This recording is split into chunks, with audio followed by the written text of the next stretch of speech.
Hello and welcome to this training video on 5 tips for recording, your training videos. These tips are designed to improve your video's quality for, your viewers as well as just in general. It'll make your videos look fantastic. First tip, speak clearly and slowly. It's important to have essentially what's known as the radio voice when you're speaking for your training videos. That's because if you don't, and you talk way too fast, things will get jumbled and, it's not going to sound well. For those of you that know me, if I were to talk in my regular voice, it's going to sound a little more nasally, a little deeper, and sometimes I like to talk faster and things run together. When you can speak clearly and slowly, however, it helps ensure that you are getting your point across, and the enunciation makes it so there is no confusion in what you are trying to say. Tip number 2. Don't be afraid to start over and over and over and over and over and over and over and over. In some videos that I've done, I've had to start upwards of 13 to 15 times. That's a lot of times. However, the benefit to that is I know exactly how I want my intro to start. I know the content that I want to get across.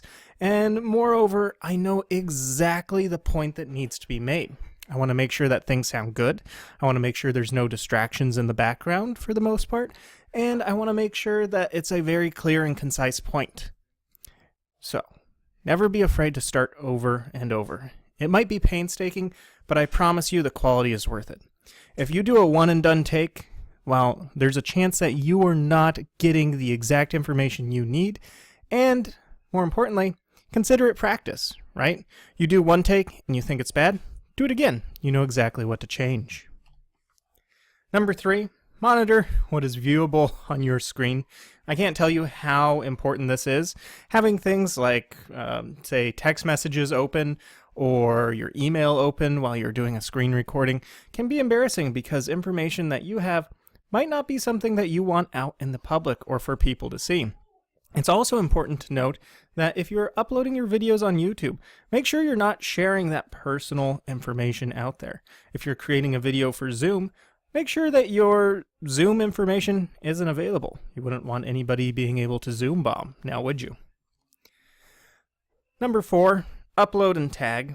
A lot of times I see videos being uploaded just into Google Drive or into their own separate platforms, which is okay, especially if you're dealing with sensitive content that you don't want to take the time to go in and edit and blur and things like that. So, in that regards, it's fine. But if you're doing a general video, kind of like this one, make sure you upload it to YouTube, and more importantly, make sure you tag that video. In one case, I created a video on how to disable a touchscreen just for one single student, but I uploaded it to YouTube, and then I made sure to tag it. That video is now at over 80,000 views. Those are organic views. So when you're tagging, make sure you are using relevant tags. If you're working on something with, say, a Chromebook, make sure you tag Chromebook. If you're working for math, math. Maybe the lesson, maybe what book you're using. Make sure you also put generic tags in there like K-12, education, teaching, training, video, tutorial, things like that. Make your tags relevant to your video and potentially what people might be searching for. So then your video is gathered by the YouTube algorithm and then placed into those search categories for other people. And finally, number 5, don't be afraid to learn editing software. By learning how to use editing software such as Adobe Premiere Pro, you can take your training videos to the next level. You can do very easy things like blurring, or you can do more movement, or add some more funny cuts into it. You know, cuts can be fun, and they can be used to make a point. By learning how to use products like Adobe Premiere Pro, or any other editing product that allows more higher detail, then again, takes your training videos to the next level and puts them a step above everyone else. And you want people to be consuming those videos and not being bored by what they see. Now, number 6 is a bonus tip, and it's not on here. And that is try and keep your videos, for the most part, anywhere between 5 to 10 minutes. Going over 10 minutes is discouraged as your viewer will probably stop watching at that point. It will drone on and on.